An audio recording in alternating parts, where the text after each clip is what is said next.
Good evening, everyone. Tonight we begin with a figure whose life was so chaotic, dramatic, and bizarre that modern reality shows seem like fairy tales for children in comparison.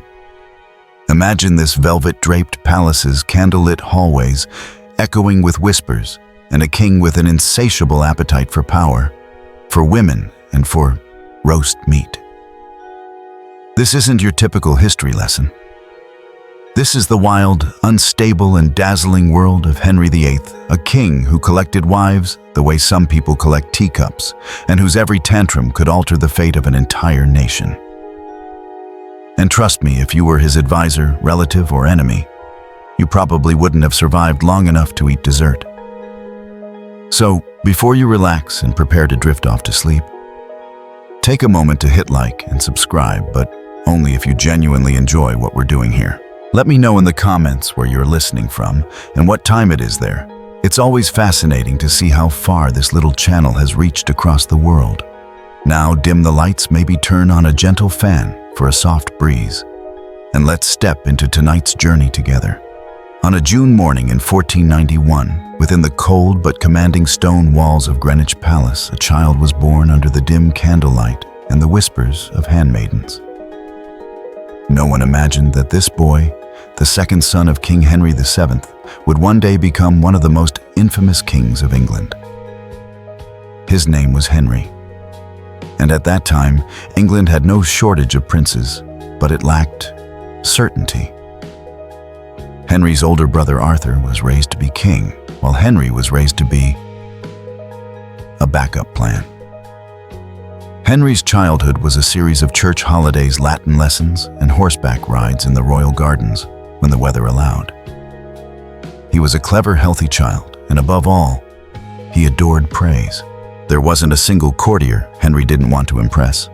Tutors, bishops, his mother, even the royal chef, if you told Henry he played music well, he'd stay up late just to earn another compliment. And then fate knocked on the door. In 1502, Arthur, the eldest brother, died suddenly after a prolonged fever. Suddenly, Henry, the spare son, became heir to the throne. The entire palace was plunged into mourning, except Henry. Not because he wasn't sad, but because from that moment his world changed. He began to be educated as a future king. Law, politics, theology, and especially marriage.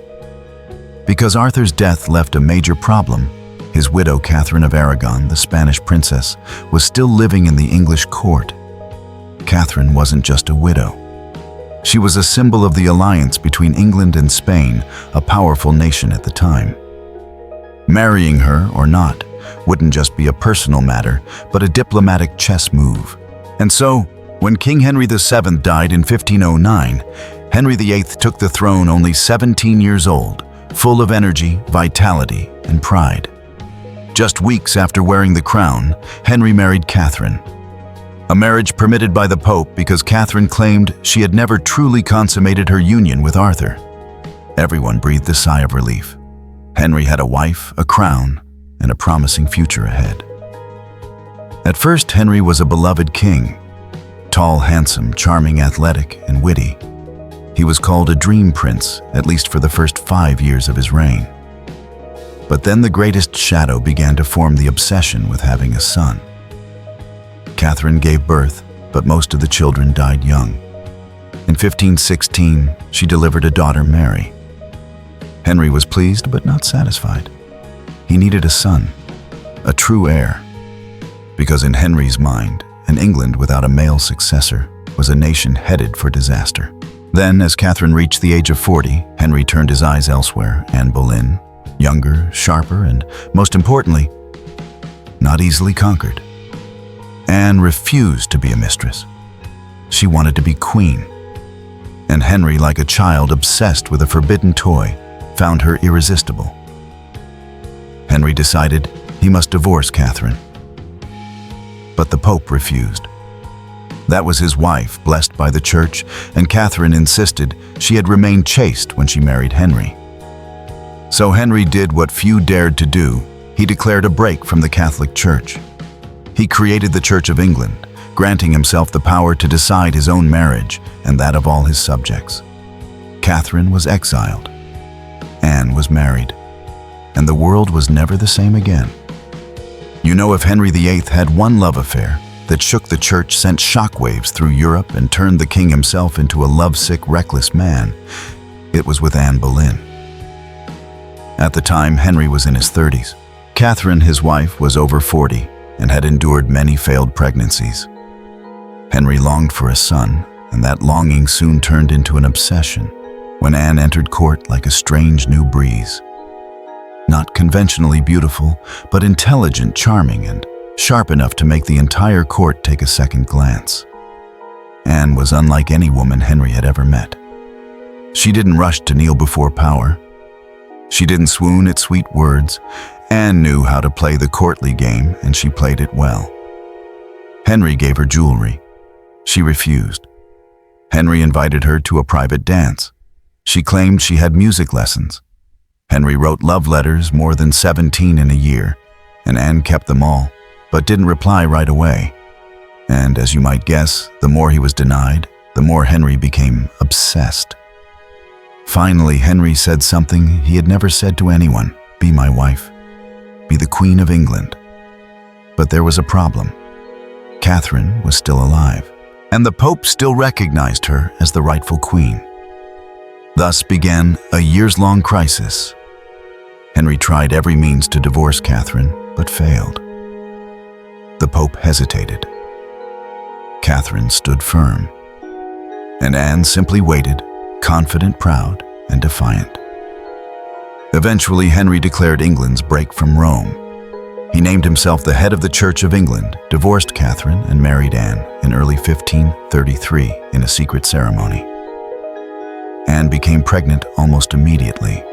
Henry believed his dream of having a son was about to come true. The entire country waited in anticipation. Anne's coronation was held with great ceremony, but the public disliked her. They called her a witch, a husband stealer, the reason the church had split. And then, in September of that year, the child was born, a baby girl. Henry was disappointed, but held on to hope for a son next time. But every subsequent pregnancy ended in miscarriage, and the distance between Henry and Anne grew like a silent crack, spreading through rotten wood. Henry, once so infatuated that he overturned an entire kingdom, now became cold, irritable, and unfaithful. Meanwhile, Anne, the woman who had conquered a nation, found herself unable to conquer her own womb. In 1536, Anne miscarried again. This time it was a boy, right at the moment when Henry had begun to notice another woman, Jane Seymour. Rumors spread. Then came accusations. A conspiracy was spun. Anne was charged with adultery with 5 men, including her own brother. There was no solid evidence, just vague testimonies, fear within the court, and Henry's cold silence. On May 19, 1536, Anne Boleyn was beheaded at the Tower of London. Imagine it. A May morning in 1536. London weather not too cold, not too warm, the kind of perfect day to cut off someone's head. And today's main character was Anne Boleyn, former queen, former great love of the king, and now a condemned criminal whose crime was being too alluring for her husband to handle until he got bored. And this wasn't a typical execution. Not the kind with hanging in the marketplace for public entertainment. No. Henry VIII, in his very civilized and gentlemanly manner, requested a French executioner, one highly skilled in the art of sword beheading, not the clumsy axe, because he didn't want her to suffer. So gallant. So Henry. But to understand the absurdity of that morning, we have to rewind a bit. Anne, the woman who had driven Henry so mad with desire that he broke from the Catholic Church, the woman he once called a goddess, was now accused of sleeping with half the court, including her own brother. And you'd think, surely there must have been damning evidence? No, nothing.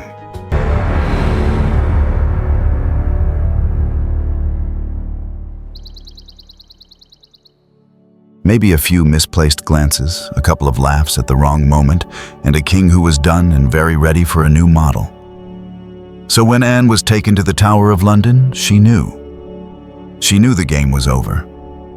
But she didn't cry, didn't beg, didn't rage like in a Hollywood drama. She was polite, smiled, and waited to be beheaded. And now we return to that morning. Anne wore a pale gray dress, simple, nothing like the grandeur of her coronation. No need for splendor. Her head was about to fall off. What was the point of dressing up?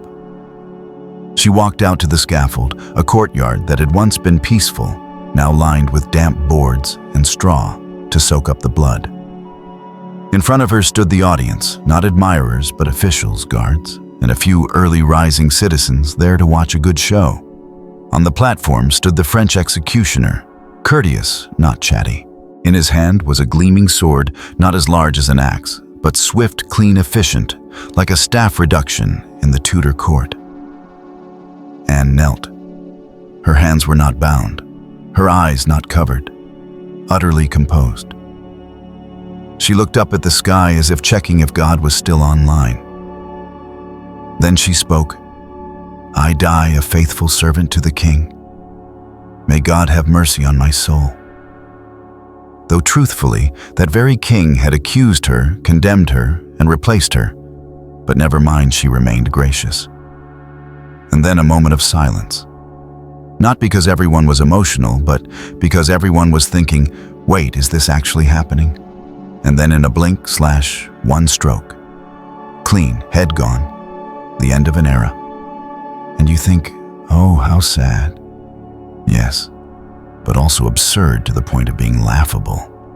A woman once the symbol of political, religious, and romantic revolution, beheaded simply because she couldn't deliver a male heir in time. Meanwhile, Henry married Jane Seymour just days later, as if yesterday had been a failed Tinder date. This story isn't just about love or loyalty, it's about power. The insecurity of powerful men and the way women throughout history have been cast off the chessboard the moment they no longer served a political purpose. Anne wasn't the only victim. But she was a symbol of intelligent pride, of strategic rebellion, and sadly, of the price paid when a woman plays too well in a world full of men afraid of losing control. And if you're sighing and thinking, if only Henry had known Anne's daughter would become Elizabeth I, the greatest queen in England's history, then congratulations, you've understood the entire tragedy. We beheaded the mother of an icon, only to later worship her daughter as the savior of the kingdom. History has a very strange memory. After all the storms, Anne Boleyn brought the religious reforms. The passionate love letters, the baseless accusations, Jane Seymour arrived like a quiet pause in the noisy symphony of Henry VIII's life. Not as dazzlingly beautiful as Anne, not arrogantly brilliant, not sharp enough to make the church rewrite its laws. Jane was the kind of person who could walk into a room without turning heads. But when you turned back a second time, you'd realize she had already warmed the entire space. Jane came from a noble family, not too rich, not too poor, just enough to be strictly raised and quiet enough to go unnoticed until Henry began to notice. She was Anne Boleyn's maid of honor. But unlike the other women at court, Jane knew how to observe, and more importantly, how to wait. While Anne argued theology and debated bishops, Jane quietly poured wine, smiled, and maintained a silence that was nothing short of strategic. And you already know Henry was a man quick to fall, but even quicker to tire. As Anne became surrounded by rumors, miscarriages, and Henry's cold glances, Jane needed only a sympathetic look, a slight nod, and she became the new breeze. The irony is, while Anne was imprisoned in the Tower of London awaiting execution, Henry had already given Jane a ring engraved with the words, "Bound to obey and serve." And indeed, just 11 days after Anne Boleyn was executed, Jane Seymour officially became Queen of England. No grand wedding, no wild celebrations, just a swift ceremony, a modest smile, and a relieved Henry VIII finally at peace. Jane didn't try to impress the people. She didn't have to. After two previous queens, one divorced, one beheaded, the public was simply grateful for a queen who brought no scandal. And Jane understood that. She kept her distance from politics, stayed away from religious disputes, and focused on the one thing: Henry wanted to give him a son. And then, after a year and a half of marriage, a miracle happened. On October 12, 1537, at Hampton Court Palace, Jane gave birth to a healthy, crying baby boy. The entire kingdom erupted in joy. Henry was moved to tears, and Jane lay there exhausted but content. The child was named Edward and immediately declared the hope of the Tudor dynasty. In that moment, Henry surely thought, "So at last I chose the right woman." But as with everything in Henry's life, happiness always came with tragedy. Just 12 days after giving birth, Jane Seymour died, likely from postpartum fever or complications from blood loss. The doctors of the time were clueless, and the priests could only pray. Henry, for the first time, did not remarry immediately. He mourned Jane sincerely, something he had never done for any other wife. Perhaps it was because she was the only one who never hurt him. Or perhaps it was because Jane was the only one who gave him what the entire realm longed for: a surviving son. Even later, after marrying 3 more women, he still had his tomb built beside Jane's at St. George Chapel. Henry the King, who beheaded wives, divorced wives, and abandoned the church for a wife, wanted to rest for eternity beside Jane Seymour. A woman who didn't need to scream, didn't need to argue with bishops, didn't need to speak loudly to be remembered. She only needed to be herself and to live at the right moment, however brief. After the tragic death of Jane Seymour, Henry VIII returned to his chaotic life. But this time, the hope he placed in Jane, the son she had given him, was the only reason he managed to survive the lonely and painful years that followed. After all, Edward, his son, was still very young and needed a mother to care for him. Yet, with a heart shattered by Jane's passing, Henry once again set out on the journey of finding a new woman to fulfill the royal duties. And so, not long after, Anne of Cleves, a German princess, was brought to England as a potential bride for the king. Anne of Cleves was perhaps one of Henry VIII's least dramatic wives. Sounds like a typical story, doesn't it? But in truth, Anne's tale is quite different, especially with the strange and surprisingly gentle ending that Henry himself orchestrated. Initially, Henry was enamored by flattering portraits of Anne painted by an artist commissioned by the German Duke. So upon seeing these images, Henry decided that this was the woman of his dreams. That's why when Anne officially arrived in England in 1540, Henry was eager to meet her. However, when they met in person, the story did not unfold as Henry had hoped. According to historical accounts, Henry VIII was deeply disappointed upon seeing Anne in real life. The charm of the portrait seemed absent in reality. It was said that Anne was a kind woman, but lacked the allure depicted in the painting. Henry, now weary and hardened after his previous romantic failures, felt utterly let down by his new bride. Nevertheless, for political reasons, Henry decided to proceed with a formal wedding. The marriage lasted only a few months. A major reason for its failure was the emotional disconnect between the two. According to many historians, Henry felt Anne couldn't meet his expectations of a wife. Moreover, Anne herself couldn't truly connect with a man as difficult as Henry, who was used to adoring and possessing women who were powerful, beautiful, and strong-willed. During their brief marriage, there were reported sexual issues. Henry could not bring himself to be intimate with Anne, and although the marriage was legally recognized, Henry quickly realized that he could not continue a married life with her.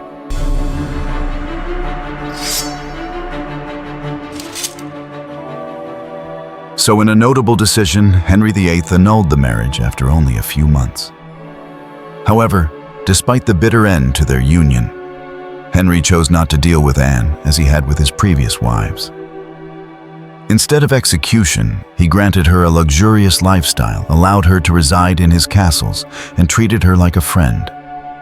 Anne maintained a close relationship with King Henry, and when he died, she was present at his funeral, joining the Tudor family in mourning. Anne. Although she never bore Henry a child and endured a failed royal marriage, remained one of the rare friends in Henry's final days, and she lived on until 1557. This could be seen as a rather kind ending for a woman once rejected in a tangled royal marriage.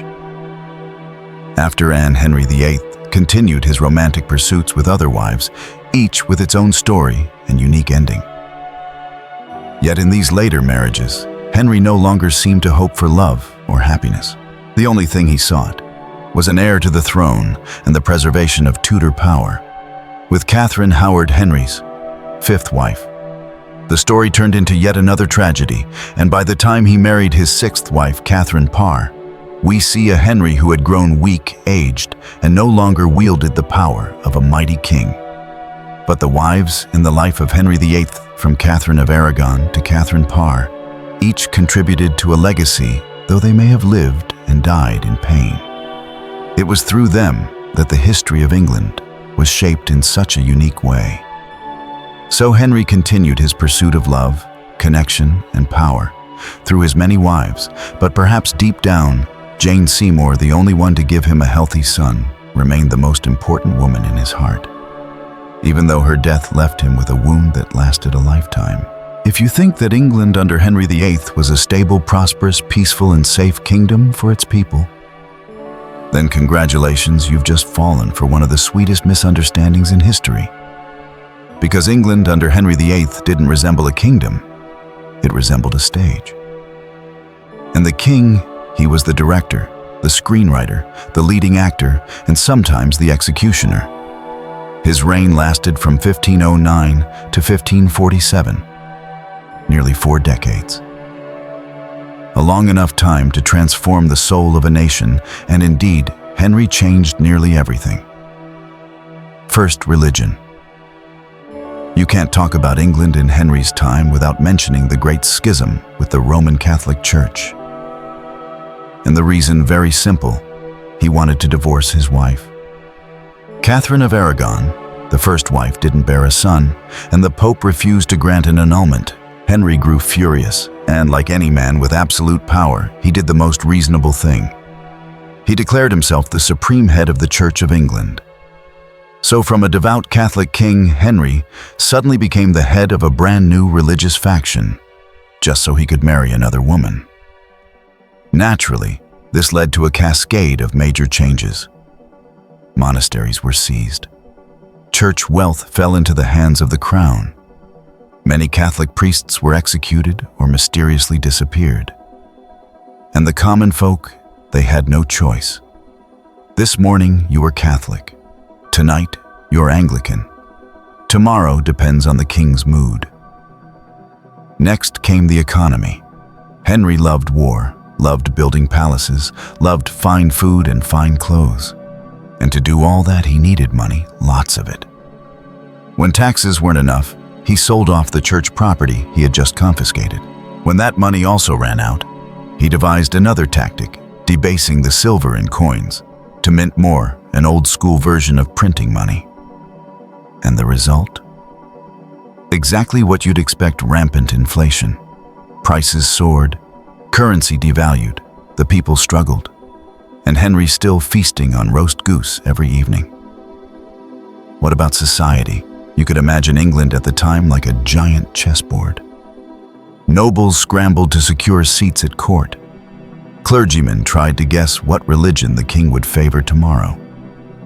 The common folk kept their heads down, working hard, hoping not to be arrested for religious treason, even though they had no idea what they were supposed to believe that day. Henry ruled the kingdom like a strict and unpredictable father. He could be generous to those who were loyal, but could also execute anyone for something as small as a poorly timed frown. The atmosphere in the country wasn't gloomy, it was taut like a tightened string. You never knew if something you said today would be considered a crime tomorrow. And education and culture, strangely enough, under such a mercurial king as Henry, education actually flourished. Schools were reformed. Latin, Greek, theology, philosophy, classical literature, all were given importance. Henry himself was highly intelligent. He knew 4 or 5 languages, played music well, wrote poetry, and was once dubbed the Golden Prince of Europe in his youth. So even though he could decapitate people like slicing cake, he still understood the value of knowledge and the arts. And finally, war. Henry fought France, then Scotland, then France again, and occasionally himself. His wars were costly, prolonged, and sometimes pointless. But in Henry's eyes, they were necessary to display power, glory, and the pride of the Tudor crown. When battles failed, he negotiated. When negotiations failed, he married the opponent's daughter. And once married, he went back to fighting.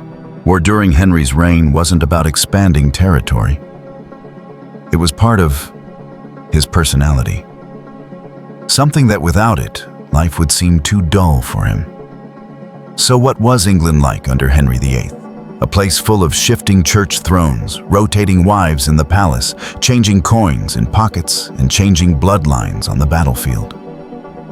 And yet amidst all this chaos, the strange thing is, England became a truly formidable force in Europe. And Henry VIII, though a king who could have you beheaded for forgetting to say good morning, was the one who laid the foundation for a dynasty that would last for centuries. You see, being King of England sounds enticing. Velvet robes, golden thrones, wave your hand, and people vanish. But in truth, no one tells you what happens when that throne starts to hurt. And for Henry VIII, what turned him from a charming prince into a breathing monument of Tudor decay began with what seemed like a harmless horse-riding accident. In 1536, Henry was riding his horse during a military parade, proud, powerful, clad in gleaming armor. And then the horse threw him off and landed on him. He was unconscious for several hours, and when he woke up, nothing was ever the same again. His right leg, the point of impact, was severely injured. The external wounds healed, but inside chronic ulcers began to form, oozing pus endlessly and emitting a horrific stench.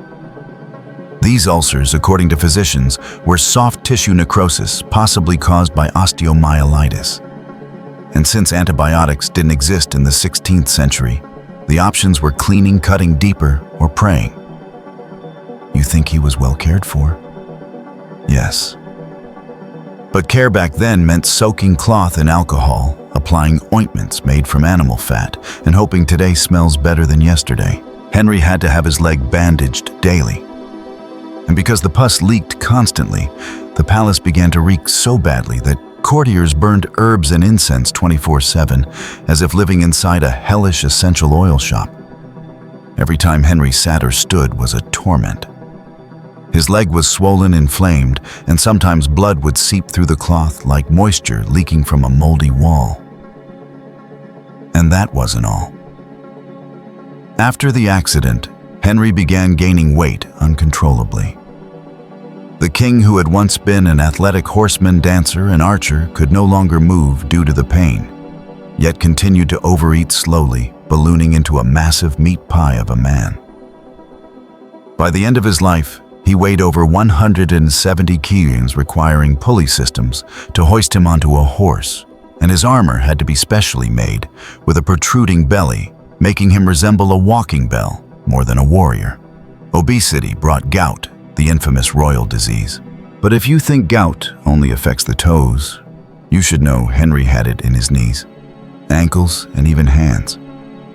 There were days he couldn't leave bed. He had to be lifted, supported, and moved around on a crude wheeled chair. Every step was a groan, every movement a curse, and every dressing session a national operation. At one point, the ulcer on his leg became so severe that amputation was considered. But who would dare no anesthesia, no antibiotics? And more importantly, imagine telling the king, "Your Majesty, we're going to cut off your leg." No one dared. So Henry lived on decaying, painful, and perpetually foul-smelling legs. Add to that symptoms of diabetes, kidney failure, and according to some historians, even mild mental illness, possibly from brain trauma due to the original fall. He became irritable, paranoid, and increasingly cruel. Many close to him were executed in fits of suspicion, and the entire court lived in an atmosphere of rot and terror. And then came the night. The nights when Henry couldn't sleep because the festering wound throbbed in agony. The gout made him groan, and the fear of betrayal made him gasp for breath in the dark. No one wanted the night shift by his bedside.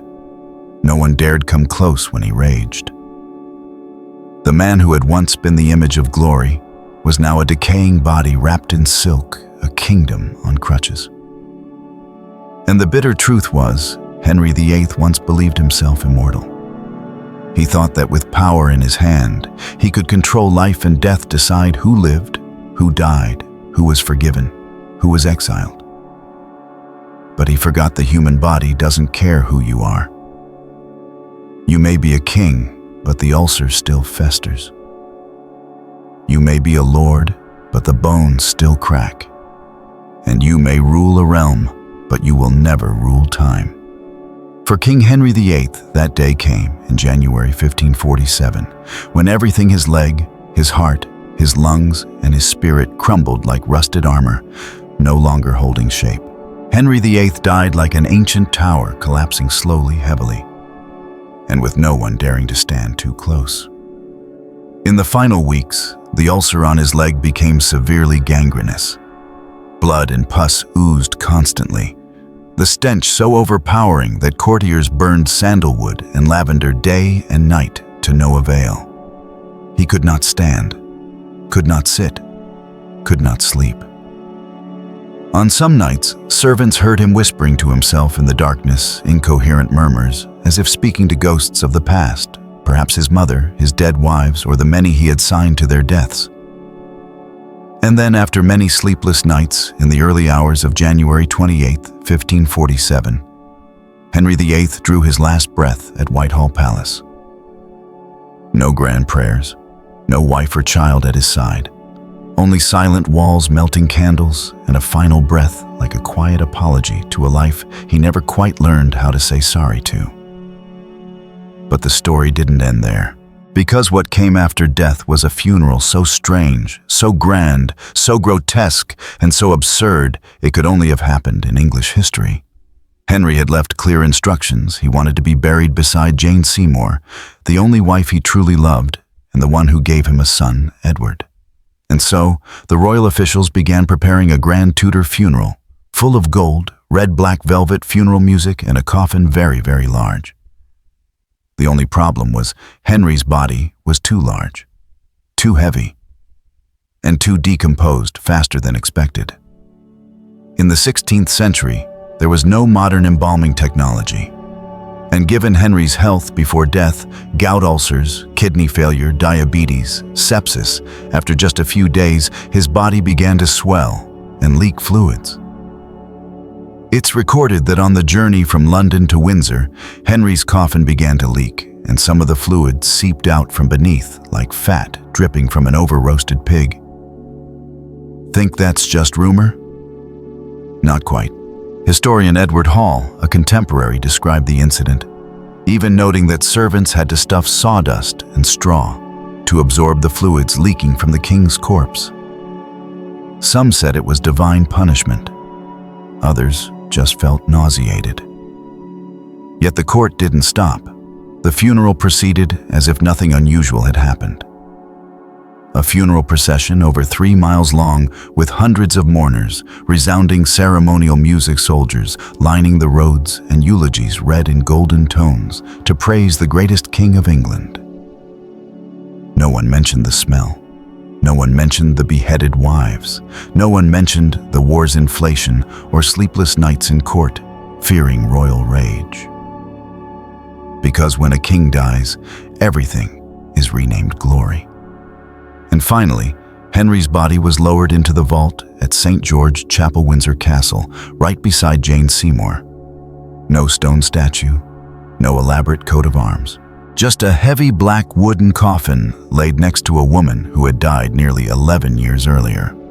Later generations wondered, did Henry feel regret? No one knows. Maybe he did. Maybe he didn't. Maybe in his final moments he recalled each wife, each face that once lay beside him, each laugh, each child he had kept or lost.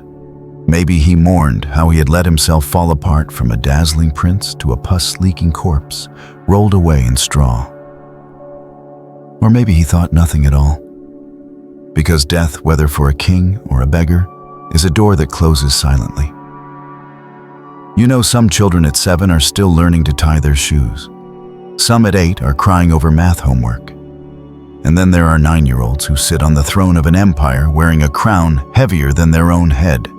That was Edward VI, the only son of King Henry VIII and Jane Seymour, and the third monarch of the Tudor dynasty. He ascended the throne in 1547 after the death of the most famous king in English history. A man who left behind not just a crown, but an anxious, tangled, and politically pungent kingdom. Edward VI was only 9 years old at the time. The boy had pale skin, light gray eyes, and soft golden hair like silk. They said that if Elizabeth, the daughter of Anne Boleyn, was a blazing fire, then Edward was a delicate candle, quiet and fragile. He wasn't a rowdy child, didn't shout, didn't break things. Edward loved books. He loved learning.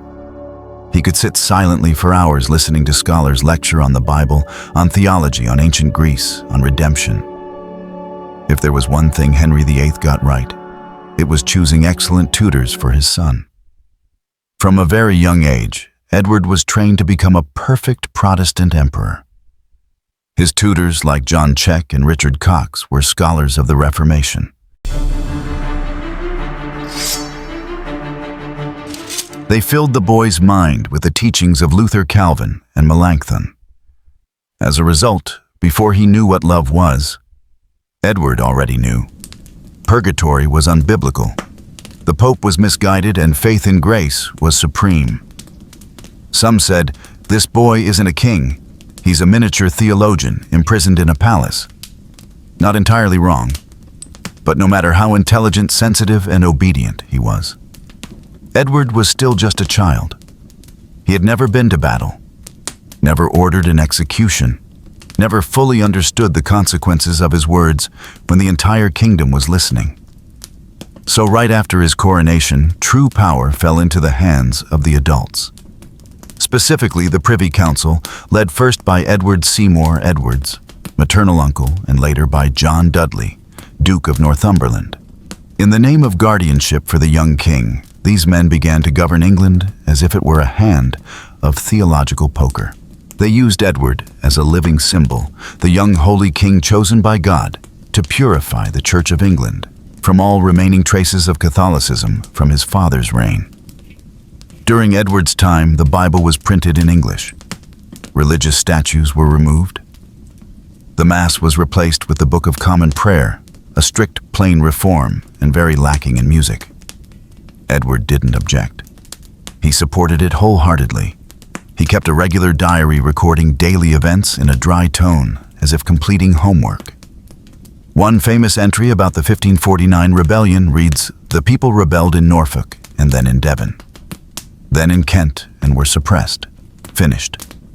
Brief, emotionless, as if writing about the weather, not the thousands who died from poverty and resistance to religious reform. The truth is, Edward lived in a real world that never truly belonged to him. He was called the Protestant Prince, but was never allowed outside. He was told he was king of all people, but no one taught him how to listen. He was painted in portraits with lions and swords. But in real life, Edward was frail, coughed often, and was terribly afraid of the cold. And then in 1553, at just 15 years old, Edward fell ill. At first, it was just a cold after a horseback ride, then fever, then coughing up blood, then swelling. Then he couldn't get out of bed. Doctors spun in circles prescribing remedies made of fragrant wood mint, even dried snakes. But nothing could stop what was coming. The boy king, who had never held real power, began to die slowly. In his final months, Edward knew that if he died, the rightful successor would be his sister, Mary, daughter of Catherine of Aragon and a devout Catholic. The entire Reformation would collapse. The prayer books burned, the Latin Mass restored. The Pope would rise again, and so, on his deathbed, Edward wrote a succession plan with trembling hands, "My device for the succession." In it, he named Jane Grey, his Protestant cousin, as heir. Edward VI died in July 1553 at the age of 15. No public weeping, no victories, no final speech. Just an unfinished diary and a kingdom on the verge of falling into sectarian fire. So it goes. Some kings live 60 years dying in triumph. Some reign for 40 years, leaving behind empires. And Edward. He was only a gentle breeze across history, enough to knock down a few statues of saints, burn a few old hymns, and make room for another age. Sleep well. And if you dream of Edward VI, gently place your hand upon his diary, for perhaps the last page is still being written. When King Edward VI breathed his last in a quiet room at Greenwich Palace, England did not just lose a child king, it lost its final barrier against the Catholic tide waiting outside the gates. And into that vacuum of power, someone was quickly placed upon the throne, a name the girl herself never wished to hear, Lady Jane Grey. Jane was not born to be queen. In fact, she didn't even want to be queen. She wanted to read books, study Greek, discuss theology, and be left alone in a library. But it was precisely her intelligence, her pure beauty, and her distant royal bloodline that made her the perfect pawn in a political game, a game orchestrated by ambitious adults, particularly John Dudley, Duke of Northumberland. Dudley was a clever, conniving man and had been the power behind the throne during Edward VI's short reign. When he realized the king was dying and that Mary, the rightful heir, was a devout Catholic, he began to manipulate the succession. He married Jane to his son Guildford Dudley, a bland young man, but a Dudley nonetheless, enough to seal the political scheme with a wedding ring. Jane was just 16. She didn't love Guildford, didn't love power, and certainly didn't love the feeling of being pushed onto a throne like a breathing puppet. But when Edward died, and the court quietly produced a device for the succession, signed in the king's hand, instead of declaring Mary queen, they proclaimed Jane the lawful queen of England, Ireland, and France. No fireworks, no formal coronation, just a confused young girl forced to wear a heavy crown standing before a mirror, with eyes full of fear and quiet dread. On July 10th, 1553, Jane Grey was declared queen. On July 11th, she was mocked by the public, who had no idea who she was. On July 12th, Mary, the true heir, raised an army, and by the 9th day, Jane was deposed. 9 days. Not enough time to change the curtains in the palace. Not enough time to sign a single meaningful decree. Not enough time to grow into the queen's robe. Jane became the shortest reigning monarch in English history, and also one of the saddest to ever bear the title. When Mary reclaimed the throne, she didn't act immediately. Jane was imprisoned in the Tower of London. During her confinement, she did not plead for mercy, did not curse, did not defend herself. She read the Bible, wrote letters to her sister, and even debated theology with the Catholic chaplain sent by Mary to convert her. "I do not need to return to the Church of Rome," Jane wrote, "for I have never left the truth." A 16-year-old girl betrayed by her own family, more composed than the entire court around her. A young theologian in a gray prison dress. At first, Mary intended to spare Jane. After all, Jane had not masterminded anything, she had been a tool. But then, politics intervened. When Jane's father, Henry Grey, joined a failed rebellion to overthrow Mary, all hope vanished. Mary, now queen, had to show her strength to the church and the nobility. She had no choice but to sign the execution order. On February 12, 1554, on a cold gray morning, Jane was led to the scaffold in the Tower of London. She wore a simple black dress, no crown, no coat of arms, just a Bible in her hands and bright eyes that did not tremble. On the short walk to the block, Jane forgave the executioner and asked for a quick and clean death. Then she was blindfolded, knelt, but could not find the block with her hands. In a moment of confusion, she cried out, "Where is it? What shall I do? Where is it?" A servant guided her hand to the right place. Jane laid down her head, and in the beat of a heart, the 9-day queen was no more. No screams, no blood staining the crown, only one final breath quietly dissolving into the London mist, and a chapter in history shorter than a poem. Jane was buried beside her husband Guilford Dudley, who was also executed on the same day in the same place. They didn't love each other in life, but death, as always, bound two strangers to lie beside one another forever. And that was it. A girl who loved learning, loved the Bible, just wanted to read, was turned into a queen for 9 days and a corpse for the rest of history. You might think history should have been kinder to Jane Grey. But history, like the throne, has never been kind to those who are lifted too high, too soon, and cast aside too quickly. Sleep well. And if you dream of a girl in a gray dress, turning Bible pages with trembling hands, know that you've just passed the resting place of a queen history only dared to name with a number 9. When Jane Grey fell beneath the axe in the Tower of London, Mary Tudor, daughter of Catherine of Aragon and Henry VIII, officially became the first lawful queen in English history. And if you think that was a sweet victory, you'll soon learn in the world of the Tudors, every triumph came at a brutal cost. Mary took the throne not just with a crown on her head, but with scars unhealed from a life of abandonment, betrayal, and humiliation. She had once been a princess, then labeled a bastard after her mother was deposed. She had once been heir, then forced to sign away her claim. She had once lived like a shadow, forced to convert, stripped of all privileges, pushed into the cold corners of the palace. So when she rose to the throne in 1553, Mary wasn't just a queen. She was a declaration, I am still here. I am Henry's legitimate daughter, and God has not forsaken me. From the start, Mary saw her mission not just as ruling, but redeeming. She believed that England in the years under Henry and Edward had strayed from true Catholic faith. She believed she had been chosen by God to bring the nation back to Rome, to erase heresy, restore the Mass, and renew the sacred bond with the Pope. And when you believe God's will is your own, anyone who opposes you is opposing heaven. Mary began gently reinstating Catholic clergy, reopening monasteries, allowing traditional rituals. But soon, gentleness turned to persecution. She signed decrees banning the English prayer book, forcing everyone back to the Latin Mass. Those who resisted were arrested. Protestant preachers were put on trial. Those who refused to recant were burned alive. In her short 5-year reign, Mary ordered more than 280 burnings, bishops, pastors, scholars, and even common folk.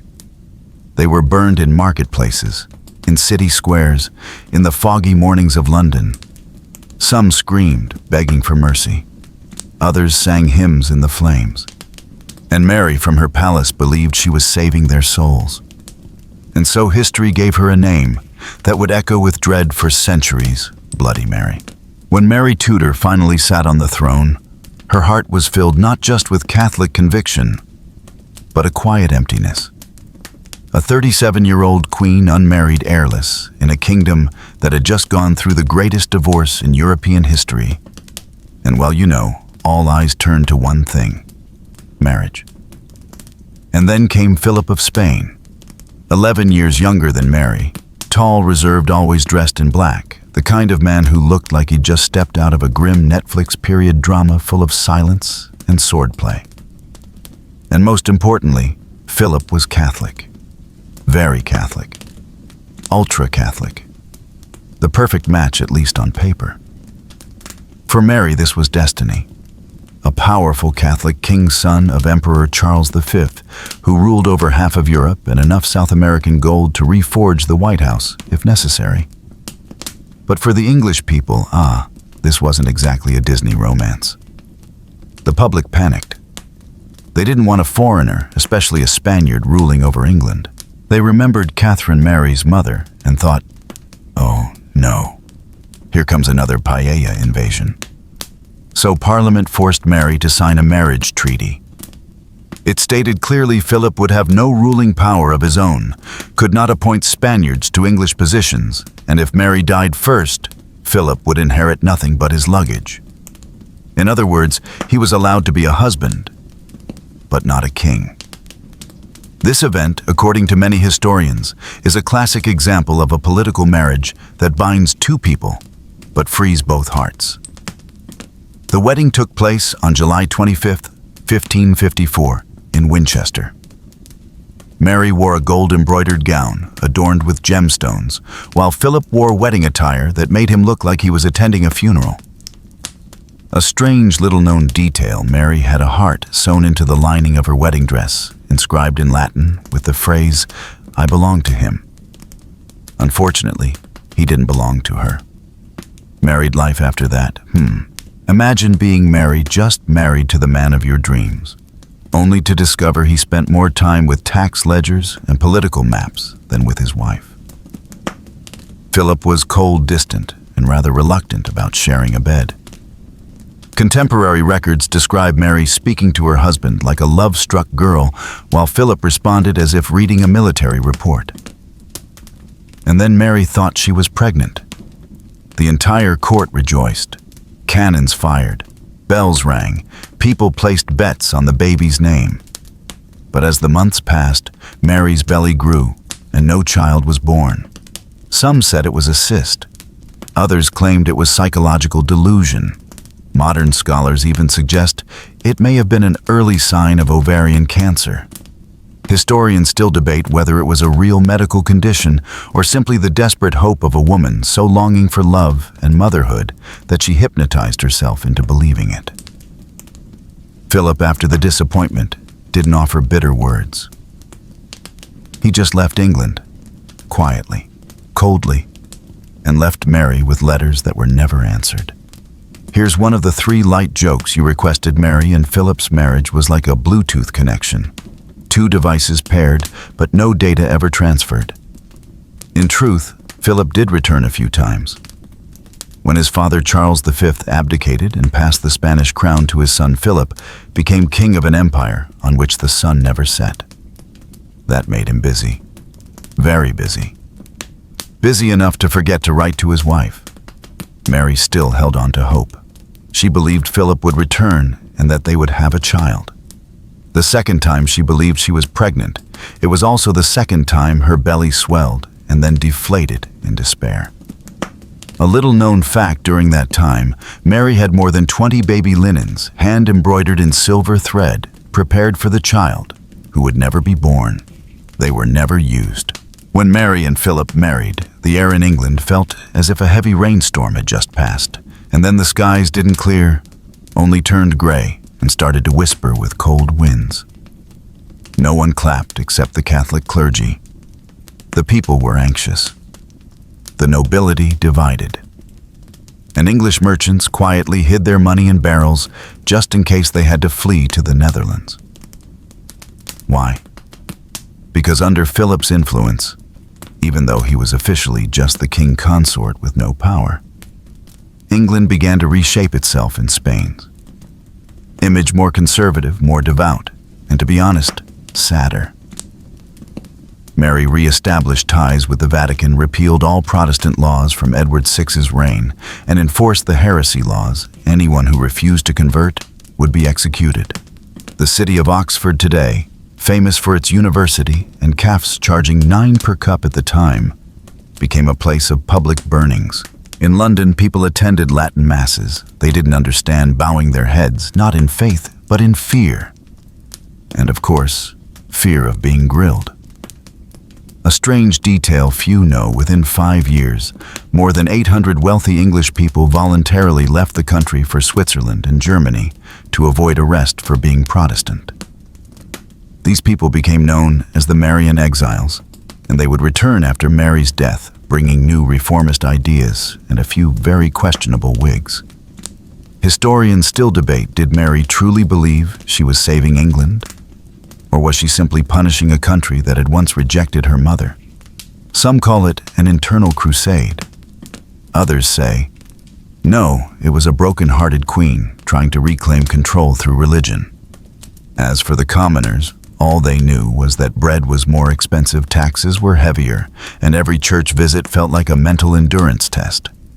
Philip, meanwhile, where was he? Philip was frequently absent. When in England, he mostly met with Spanish envoys, planned European strategies, and avoided sharing a bed with his wife. Some say he even had a private shortcut built between his study and bedroom, just to avoid passing by Mary's room. There's no proof, but it does sound very Philip. However, there was one thing Philip cared about deeply: war. And so in 1557, at Philip's request, England joined Spain in war against France. A decision that baffled Mary, enraged Parliament, and caught the English army completely unprepared. The result, England lost Calais, the last remaining English stronghold on the European continent, once a symbol of English presence in France, for over 200 years. When Mary heard the news, she withdrew to her chambers, neither eating nor sleeping for 3 days. "It's said," she whispered, "when I die, open my heart, and you will find Calais engraved upon it." A classic quote, though, modern historians suggest. She probably said it to a servant over porridge. Regardless, Calais was lost, Mary lost face, and public support dwindled rapidly. Small towns began refusing to send troops. Some nobles publicly withdrew from court, and whispers began. If only Jane Grey were still alive, Philip. After Calais fell, he returned to Spain for good this time. No letters, no flowers, no return. One of the 3 light jokes you asked for Philip disappearing after every war is like a boyfriend ghosting after borrowing money. Very traditional, very royal. So what about the economy? In an effort to raise funds, the Crown introduced a series of new taxes, including one on windows. The more windows a house had, the higher the tax. Some wealthy homeowners responded by bricking up their windows, and to this day, in some English towns, you can still see these false windows, remnants of an overly creative tax policy. The market was also rocked by instability. Grain prices soared due to failed harvests, localized famines occurred, and gold flowing into Spain from the Americas triggered inflation that spread to England. The result? Hungry citizens, frustrated nobles, terrified churches, and Mary ever lonelier in her cold stone corridors. Academics look back on this period with many names: the Dark Times, the 5 Years of Fire, or simply a ripple between 2 brilliant reigns. And you know what? For centuries, people have remembered Mary as the queen who burned people, but often forget that it was her reign that laid the foundation for her sister Elizabeth I to rise like the dawn. Because sometimes, to reach the sunrise, we must pass through the darkest night. That night, wind whispered through the bare trees at St. James' Palace, and Mary, the Queen of Fire, Blood, and Tragedy, lay dying. Courtiers whispered, priests prayed, and officials quietly exhaled with relief they dared not show. In a room nearby, Elizabeth sat in silence. She knew, in the way only survivors of palace life can know, that her sister's death was not just the end of a person, but the passing of an era. Mary had no children. Philip was far away, and no one wanted him back. Elizabeth, once suspected of heresy, once imprisoned in the Tower of London, once left standing in the rain, awaiting execution, suddenly became heir to the throne. On the morning of November 17th, 1558, the official word came: Mary was dead. A messenger, trembling more than the wineglass in his hand, knelt and said, "Congratulations, Your Majesty. England now has a new queen." Elizabeth, in one of history's most famous recorded moments, looked up to the heavens and whispered in Latin, "A Domini factum est istud et est mirabile in oculis nostris." This is the Lord's doing, and it is marvelous in our eyes. A beautiful line, a cinematic moment. But we can imagine she also whispered silently to herself, and may God help me keep this country from burning any further. And so Elizabeth became queen. But not in the fairy tale step onto the throne and eat cake kind of way. No. She stepped into a minefield of politics. Historians still debate, was there a conspiracy among the counselors to remove other claimants? Or was Elizabeth simply the least complicated option at the time? Here's a lesser-known fact before her coronation. Elizabeth lived almost in seclusion at Hatfield House, a peaceful estate where she raised birds, read books, and mastered the royal art of survival. Stay silent, observe, trust no one. Philip, now the mighty King of Spain, sent a polite letter of condolence along with a marriage proposal. And Elizabeth left the letter unopened on her desk for a week. Not because she was mourning, but because she knew how to make a man wait. At age 25, Elizabeth ascended the throne like a cold wind on a winter night filled with fire. England was crumbling, torn by religious strife, economic despair, divided loyalties, and a Europe reeling from civil wars and witch hunts. But Elizabeth did not flinch. With fiery red hair, a proud high forehead, and eyes sharp as an unrusted blade, she declared herself the Virgin Queen. Not because she loved solitude, but because she knew if she married one man, she would lose all the others.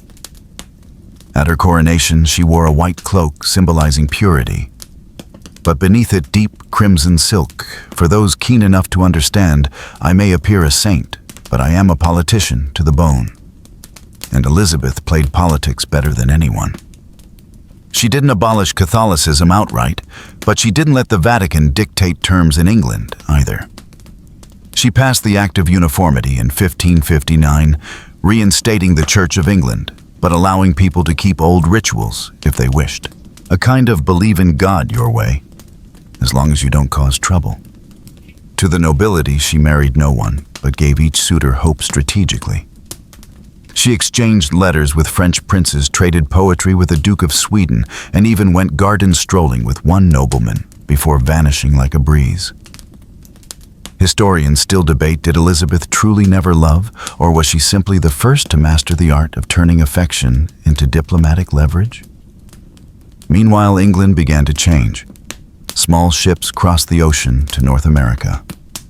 Explorers like Sir Francis Drake and Walter Raleigh were knighted by the Queen herself. Drake even circumnavigated the globe and returned with a chest of Spanish gold, then knelt and presented it to Elizabeth.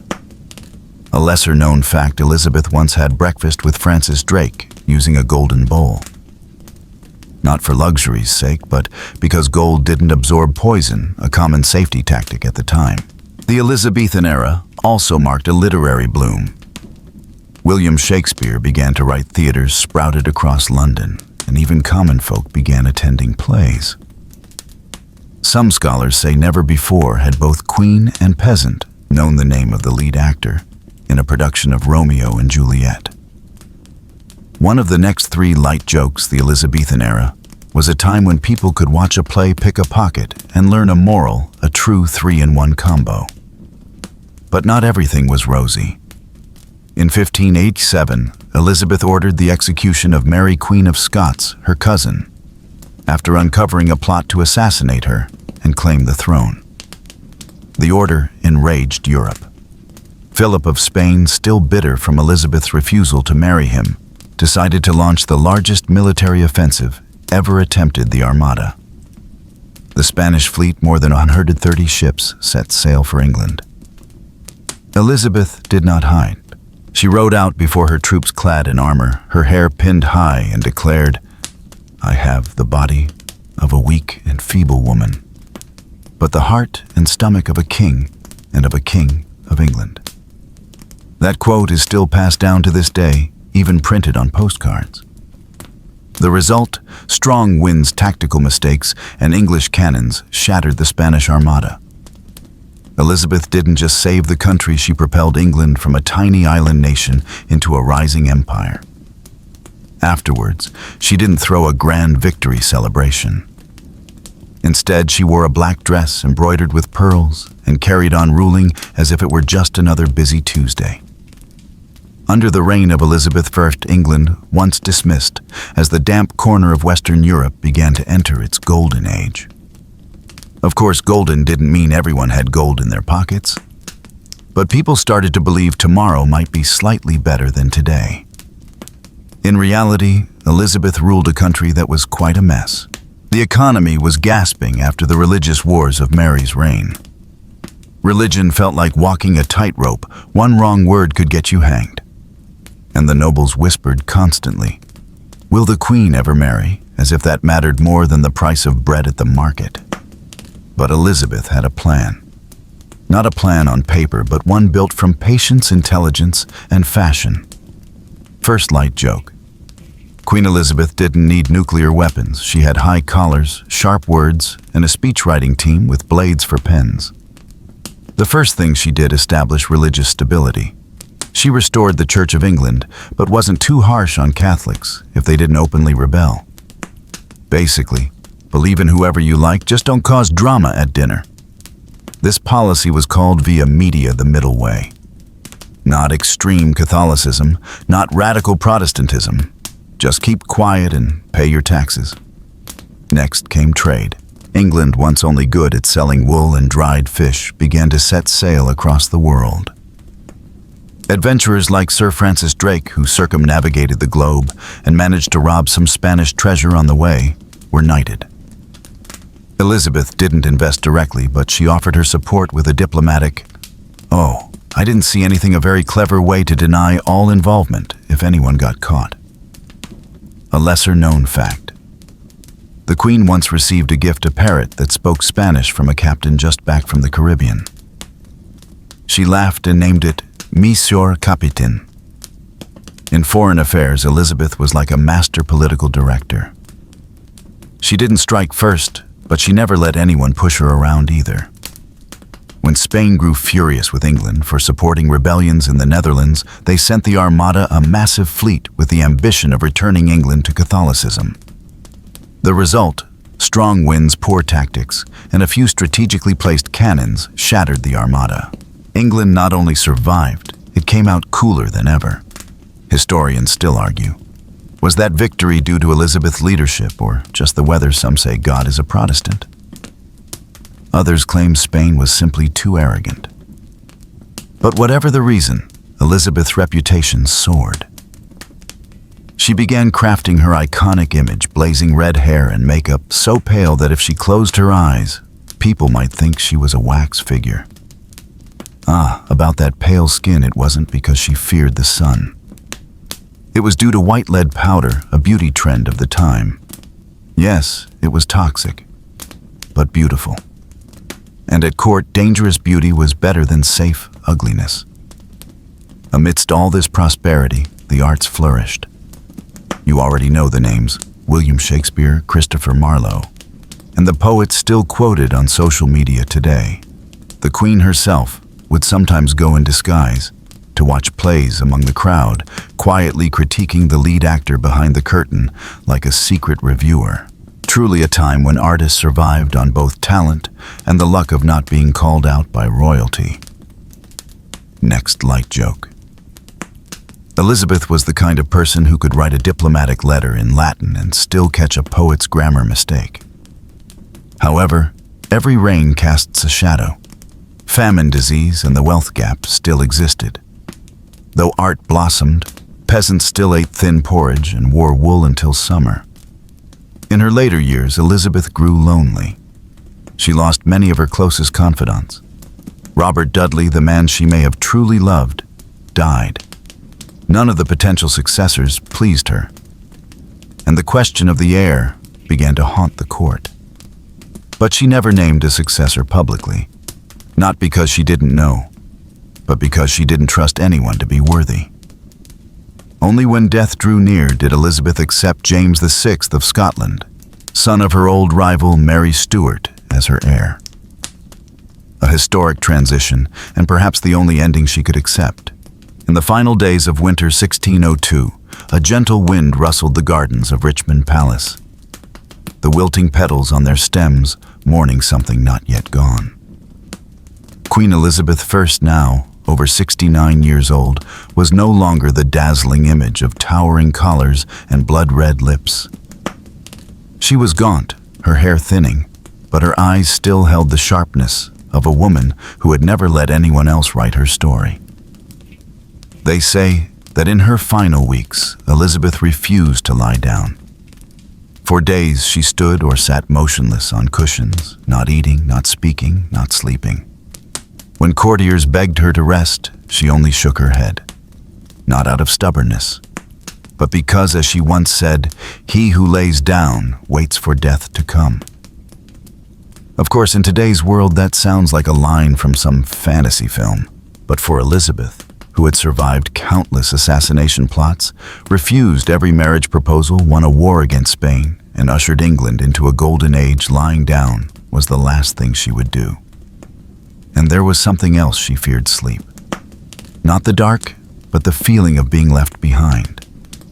All her life she had been the center of a nation of crowds of whispers and watchful eyes.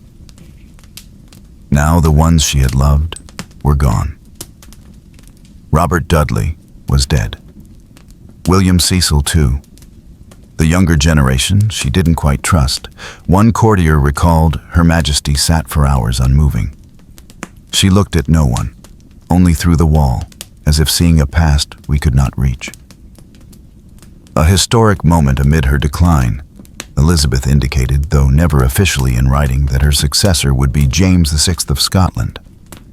The son of Mary Stuart, the very woman Elizabeth had ordered executed. First light joke. One of the hardest things to predict back then was the weather and who the Queen might name as heir. Both changed with her mood. Historians still debate, did Elizabeth choose James because she believed he could unite England and Scotland, or simply because there was no one else she truly trusted? In her final hours, she could no longer speak. But servants said Elizabeth still tried to trace the sign of the cross on her chest, a small act, yet filled with a lifetime of silent personal faith. And then at dawn, on March 24th, 1603, Elizabeth I breathed her last after 44 years on the throne. No fanfare, no golden trumpets, just the soft rain falling on the ancient stone roof and an era ending in silence. At that moment, her attendants dared not touch the body, for in the old custom, no one could approach the monarch's corpse until the succession was confirmed. Thankfully, one servant tactfully resolved this by praying while doing what needed to be done. As for the funeral, here comes the strangest and most symbolic part. Elizabeth's body was dressed in white robes placed in a black painted oak coffin, drawn through London by 4 horses draped in black and silver. Bells tolled. Thousands stood along the streets. But what people never forgot atop the coffin was a wax effigy dressed exactly as Elizabeth once appeared: high, rough collar velvet gown, tiny crown, and ghost white face. Second light joke.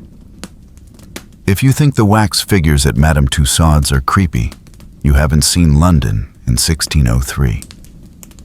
People wept. Not because they'd lost someone they personally knew, but because they'd lost the last symbol of a brilliant century. A queen who never married, never stepped back, and never apologized for being herself. The funeral was held at Westminster Abbey. She was buried right above her sister, Mary Warner. 2 women, one Protestant, one Catholic, once bitter rivals, now rested side by side. The shared tomb read, "Partners in hope of resurrection." One little-known fact after burial, that wax effigy was kept in the church for nearly a year before being replaced with a proper sculpture, because no one dared move the Queen without James's explicit approval. Since then, Elizabeth has been known as the Virgin Queen, not just for never marrying, but because her entire life belonged to a greater love, England. And for her, that was enough. And so the last light of the Tudor dynasty faded, like a candle cupped by fate's own hand. Elizabeth I, a woman who never became anyone's wife, but was called mother by a nation, passed away quietly, just as she had lived proud sovereign, and never bowing to anyone. Time passed. The stone walls of the palace now echo only with the wind, but her name, Elizabeth, still whispers through books, poetry, and the crowns of those who came after. Perhaps you're hearing this in the stillness of night when the world is asleep. And if so, let tonight's story be a gentle reminder whether we live under stage lights or quietly in the everyday. The most important thing is to live true to ourselves, just as Elizabeth did. Wishing you a peaceful night, a deep sleep, and dreams that need no crown, only a soul at rest. Good night. We'll see you in the next story.